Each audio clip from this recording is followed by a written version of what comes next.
I want to tell you about the most turbulent time in my life. There was a 3-month period where my world crumbled. The woman I was going to marry moved to Europe to pursue higher education. My father passed away from a sudden illness, and the imports company I worked for got uprooted and moved southwest to Cairo. I had no choice but to take what little life I had and follow the company. I signed up with an agency to help me find a place to stay. I had to get something fast, or risk losing my job.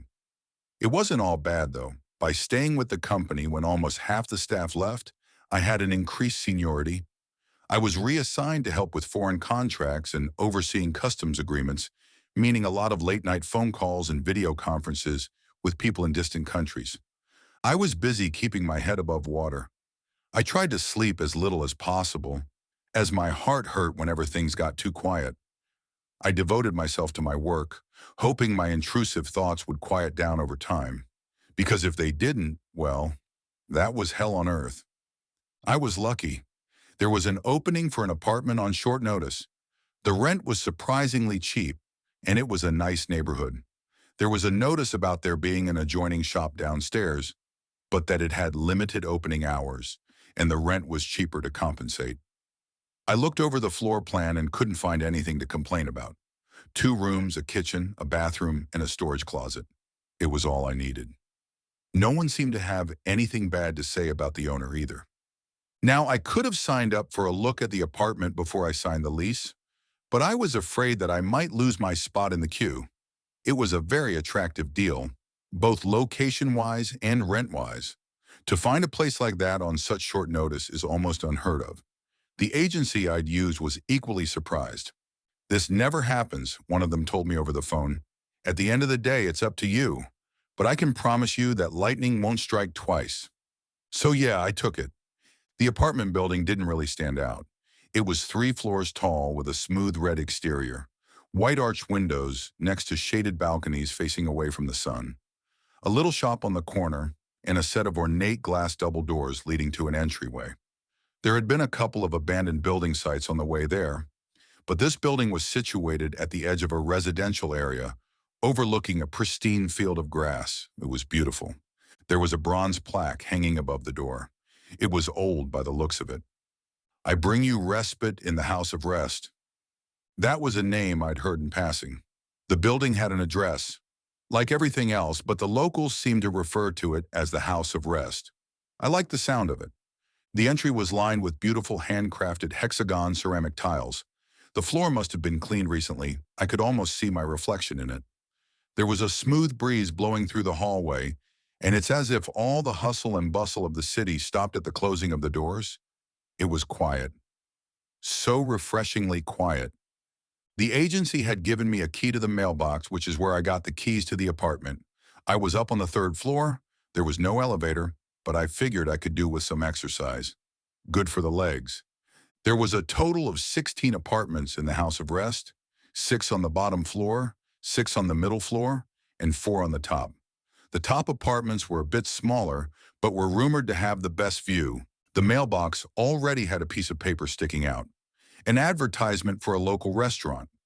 I could see the same blue-tinted paper sticking out of all the other mailboxes as well. I brought it along, figuring I might as well check it out someday after work. I didn't know anyone in town, but that wasn't going to stop me from celebrating a little. I opened the mailbox, got my keys, and went up to my apartment. I didn't see anyone when I went up there, but I could hear them. People laughing, someone playing the piano, a jingle from a radio playing in a distant room. It was lively, but not intrusive. I quite enjoyed it. Made me feel a bit less alone. Going up to the 3C apartment, I was a bit hesitant. I figured maybe it was all too good to be true. Maybe this was where the scam revealed itself. But no, I was wrong. It was wonderful. Bright open spaces with a view of the grassy field on one side and the bustling street on the other. An old-fashioned kitchen, much like the one I grew up in. The apartment was clean, well-kept, and there was a perfect corner space for my at-home office. I couldn't have asked for a better space. I could breathe a sigh of relief. Things were finally going my way. It took me a couple of days to get things up and running. I got some new furniture and carpets. I explored the neighborhood and tried the restaurant from the flyer. They had an amazing hawashi. Heaven. I could get most of my necessities from the corner shop. They were only open for a few hours every day, but the prices were low and there was a discount for residents. The same old man tended the store every day. He must have been in his 70s, but he always had a smile on his face and was so used to handling money that he could hand out exact change without looking at the bills. All in all, it was shaping up to be a great place to live. It really encompassed its namesake, the house of rest. My mother was very traditional, and I was raised with certain practices. Now I'm from a younger generation and a lot more flexible, but there are traditions and customs that I adhere to. For example, I attend a mosque for the Maghrib prayer, and I take some time out of my week to leave for the Jumu'ah. I couldn't look my mother in the eye if I didn't, but it's also a comfort that I've grown accustomed to.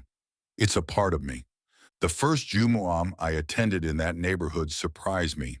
I saw no neighbors leave the house of rest to attend, so I first thought they might attend somewhere else. I asked one of the other attendants, but they weren't sure. They didn't know anyone who lived there except for the shopkeeper. People can have a lot of reasons not to attend, but that man had said something unusual, that he didn't know anyone who lived there. These were people from the neighborhood. How could no one know who lived there? Now, I was still settling into things. About 2 weeks passed, and I got into a comfortable routine. I had everything I needed, and no one bothered me. Sure, work was a hassle, but with the low rent I was paying, I could work less hours if I wanted to, and still make it through the month with a bit to save. As the company was restructuring and hiring new people, I got some unexpected time off. This could have been a blessing, but it really wasn't. I had to stop myself from looking up what was going on in the life of the woman I'd lost. There were images and video of her laughing, making friends, learning a new language. It was devastating, not only because I missed her, but because it made me question my choices. I lay awake at night wondering if I should have dropped everything and gone with her. But instead of dwelling on it, I tried to make the best of what I had.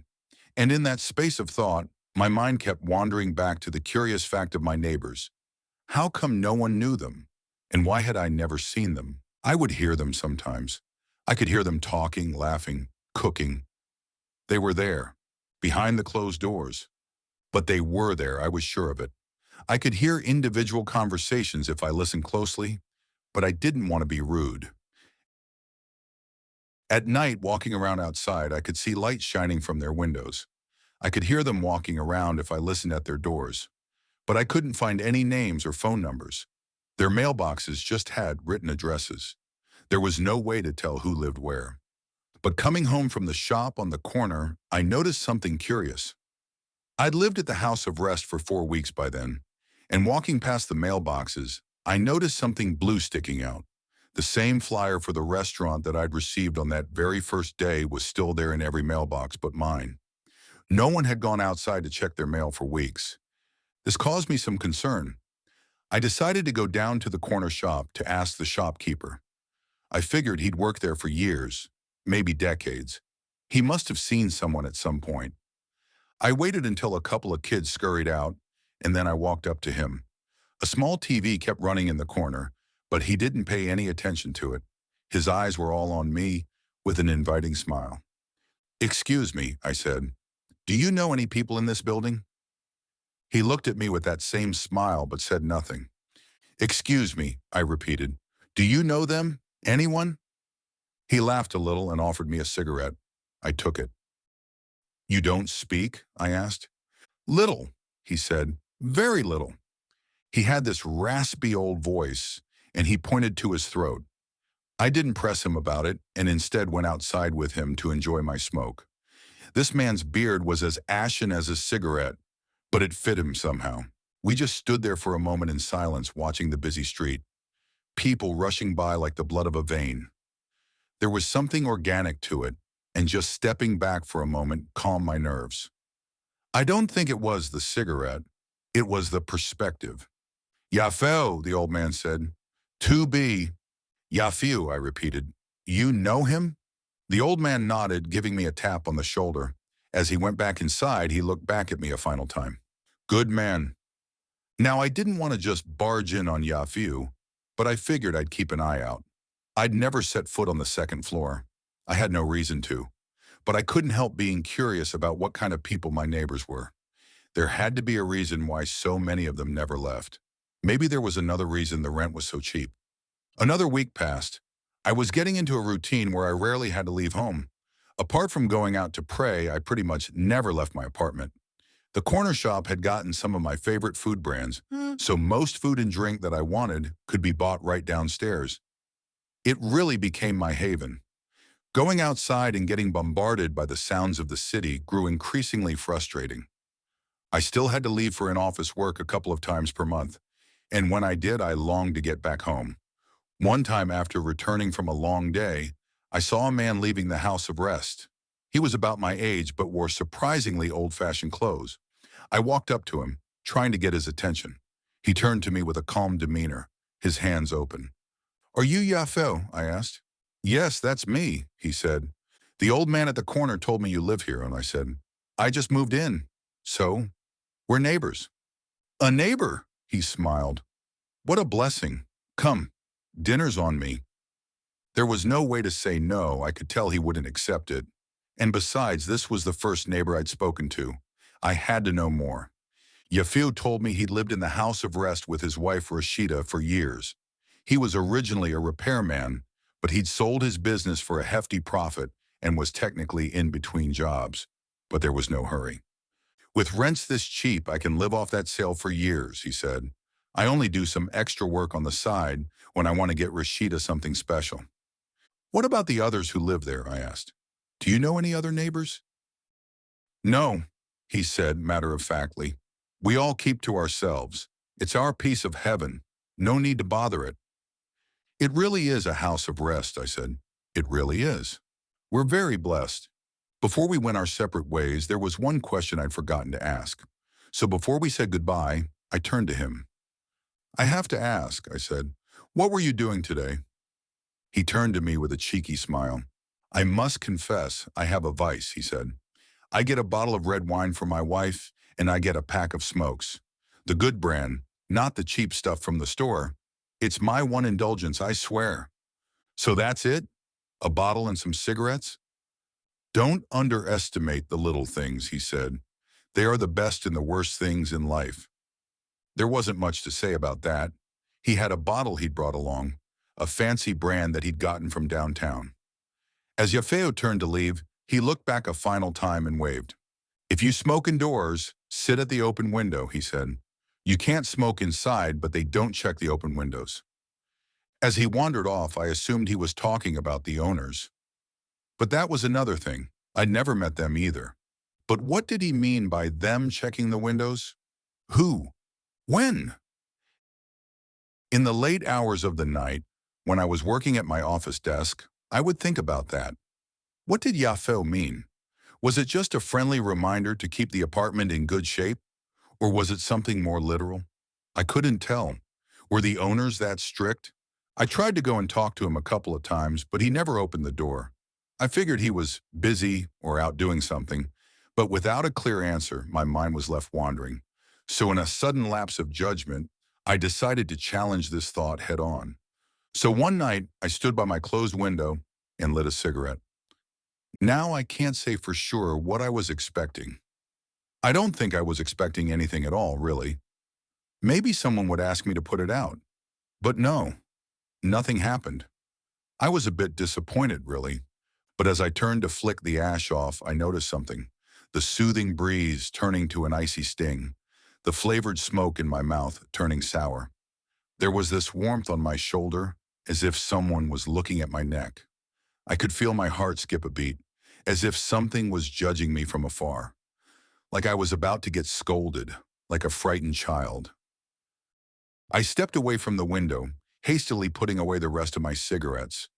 Imagination or not, I couldn't explain that sense of unease, as if breaking the rules wasn't just something frowned upon, but a fundamental wrong. Then footsteps. It was loud and fast coming down the hall. The other tenants had been sleeping for hours, and yet, they somehow seemed even more quiet. The footsteps stopped outside my door. I didn't dare to move. Something in the door cracked as a great weight pushed against it, making the hinges creak. I took a few steps forward, waving my hands as if to clear the air. "I'm sorry," I called out. "I'm sorry, it won't happen again. I'm throwing them out. I'm sorry." The creaking stopped. I just stood there watching, waiting for the footsteps to continue. Then the hinges creaked again, as the weight pushed off the door, and someone retreated into the building. I couldn't unlearn this. There was someone in that apartment building watching me. While the house of rest was an amazing place to live, I couldn't stay with that kind of pressure hanging over my head.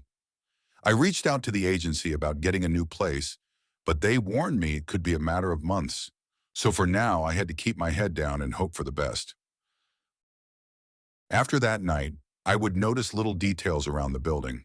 For example, there were drag marks on the tiles of the top floor by the stairs leading to the roof, as if someone had pulled something heavy. The locks on the mailboxes were all a bit frayed, which didn't make sense to me. There were still these blue papers sticking out of them. If someone checked these mailboxes so frequently that the lock was getting janky, why didn't they remove the flyers? And finally, there was the basement. It's not uncommon to lock the basement of an apartment building to keep nosy tenants from messing with things they shouldn't, but there was a drainage slit in the floor, as if ready to clean up large amounts of liquid with a spray hose. So while my life continued, it did so with a tinge of doubt. I was anxious. I still kept to my schedule of working at night and attending prayer, but I wasn't feeling that same sense of calm anymore. I was anxious about going home. I didn't know what to expect. I decided that I ought to try talking to my neighbors again. For real this time. I needed answers, and if I couldn't get them, I would leave that place come hell or high water. So after Jumu'ah, I went home with the intent to go door to door.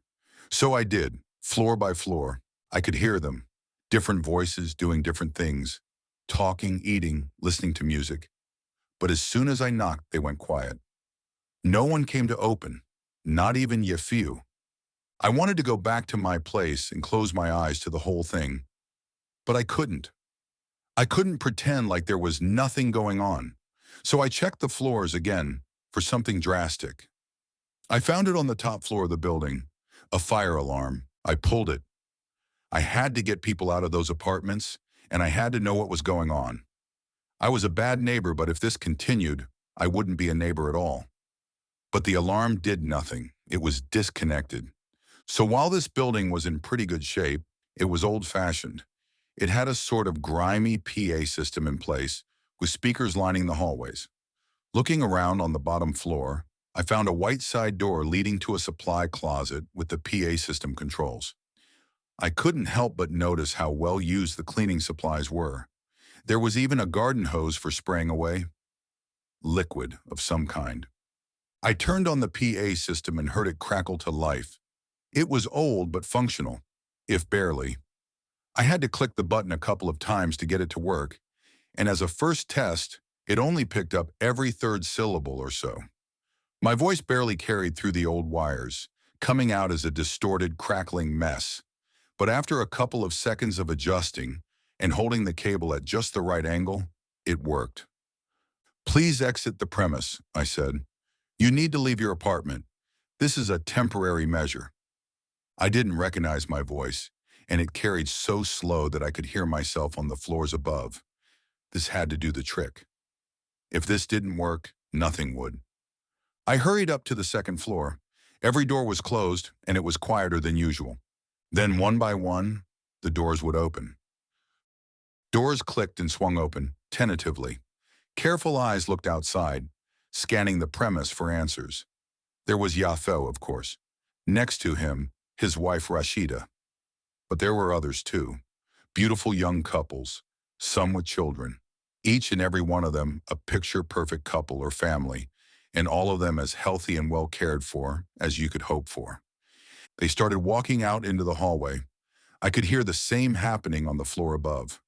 "What's going on?" someone asked. "Is there a problem?" "Do we need to leave?" another asked. He said we shouldn't leave. "I don't want to leave," someone added. "Please don't make me, please." The PA system crackled again as it rose to life. Everyone looked up. Return to Holmes, it growled and spattered. Go back. Inside. I couldn't tell if the distortion was from the voice of the speaker or the struggling electronics. But people weren't sticking around to get an answer. A heartbeat later, they threw themselves back into their apartments. The final face I saw was Yafu, apologetically closing and locking his front door. I hurried up the stairs, rushing towards my apartment. Something was moving downstairs. I could hear footsteps rushing at full speed, hot on my trail. I didn't look back. I just hurried back to my apartment, grabbed my keys, and slipped. The keys sailed across the hallway, landing somewhere in the harsh shadows of a sharp overhead light. And someone joined me in the hallway. The old man from the shop. His back was straighter, and he looked taller. I just looked at him, not knowing what to expect. Then he spoke.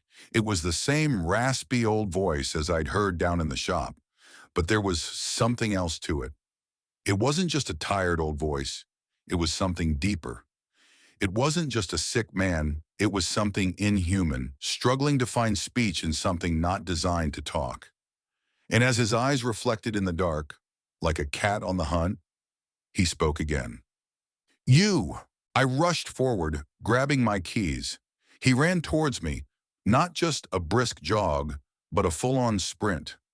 I could never have anticipated how fast he was. I fumbled with the keys as they stuck to my sweaty palms, and I barely got back inside before he got to me. I closed the door, but didn't get a chance to lock it. Before my fingers could reach, the door burst wide open, leaning off its hinges.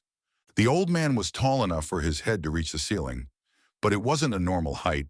It was something unnatural about his proportions. As his neck extended, his head brushed against the ceiling and bent backwards at a breakneck angle, as his limbs grew elongated and boneless. His head leaned backwards, as if looking backwards, but the body never turned away from me.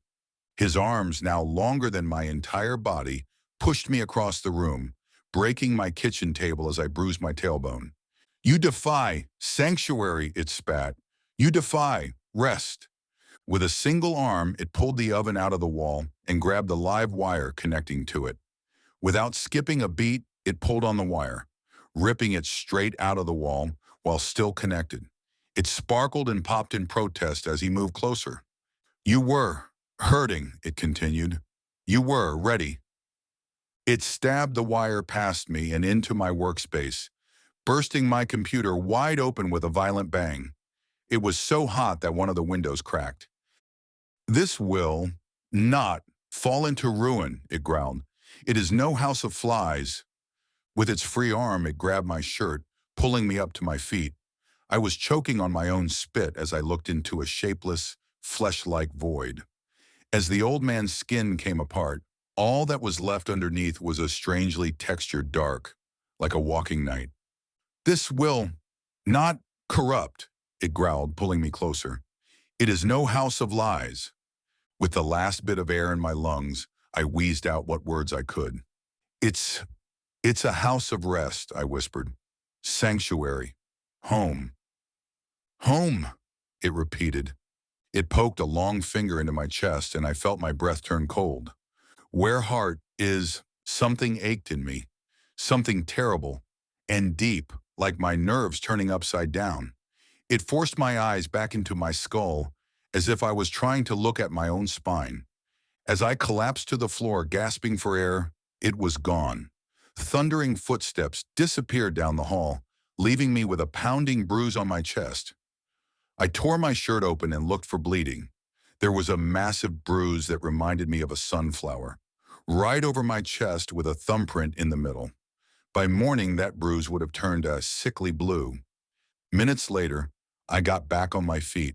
I stumbled into the hall and down the stairs. I almost tripped on my own feet, but by the time I got to the bottom floor, that bruise was burning me. And with every step I took closer to that front door, it burned even more. I could feel my pulse skipping a beat in changing pace.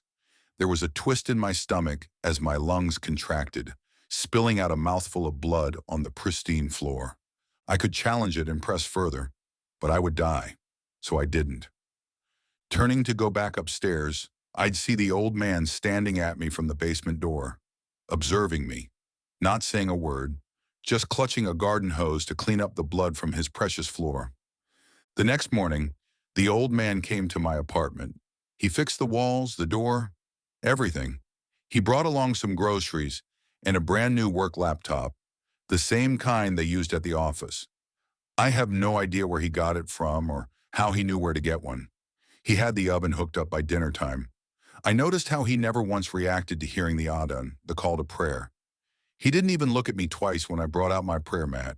He just kept working. I didn't know what to do. I could ask someone for help, but I was afraid of what would happen if I left. There was something inside me that didn't want me to leave, and I'd never heard of anything like it before. But then again, even if I left, where would I go? What would I do? I could see why everyone stayed inside. It was easy. The old man would come up with groceries, and he would get you anything you asked for. A new computer, a phone, fresh fruit, anything you might need to keep yourself calm and controlled. So for about a week, I stayed in the house of rest. I didn't leave for the Maghrib as I used to. I didn't leave for Jamua. I didn't have any hawashi at the restaurant down the street. I stayed inside, praying for guidance. It was the most gilded cage you can imagine. It was so simple to let yourself be trapped. All you had to do was accept that this was as good as it would get. But I couldn't accept it. I just couldn't. That place may have been perfect, but I wasn't. Every day I would roam the halls. I'd walk up and down, looking for answers. And every time those footsteps came back, I'd hurry back inside like nothing had happened. I wouldn't tempt fate, and I wouldn't attempt to leave. I would play by the rules, which made me think of Yafo. I managed to catch him leaving his apartment once. He looked displeased to see me as he leaned back against his front door. "You made him mad," he said. "Bad idea." "But you can leave," I said. "How can you do that?" "He lets me," he said. "It's only a small indulgence. A little wine, a pack of smokes. There's a trust. I've never had the urge to escape, so he doesn't care." "And you're accepting this?" I scoffed. "You want this, Yafu?" "I have everything I need," he smiled. "I'm sheltered. I'm in love. My belly is full. This is the answer to my prayers. Isn't it yours too?" I thought about it. In many ways, yes. If I stopped working altogether, the old man would still let me stay, I was sure of it. I'd still have food on my table. Hell, I'd probably have shows to stream on my laptop. And judging by the other people who lived there, he would keep me happy and healthy for as long as he could. Maybe he could even keep me young, like the others as time passed. But there were things he couldn't heal, and there were things I didn't want to surrender. Not yet. "I can't stay," I admitted. "I will die." Yafu looked me up and down. There was something resolute in his expression, and understanding. Perhaps in the way we were different could he see my pain. He walked up to me, handing me one of the fancy cigarettes from his pack. "Then remember what I said when you smoke," Yafeo whispered. "Open the window. He doesn't check an open window." "I'm not interested in—" "No, my friend, listen," he repeated. "He doesn't check. The open window." That night I opened the window and lit my cigarette. I took in the bustling sounds of the city and leaned out. It was a long drop from the third floor. My heart was pounding, but not like it had when I tried to leave on the first floor. Yafia was a genius. This thing didn't expect me to climb out a window. Maybe it was so rigid in its rules and regulations that it couldn't fathom the window being used as an exit. It couldn't imagine what it would be like to break rules. Using a bedsheet, I leaned out. I was having second thoughts. My heart was pounding, but I couldn't tell why. Was I dying or just deathly nervous?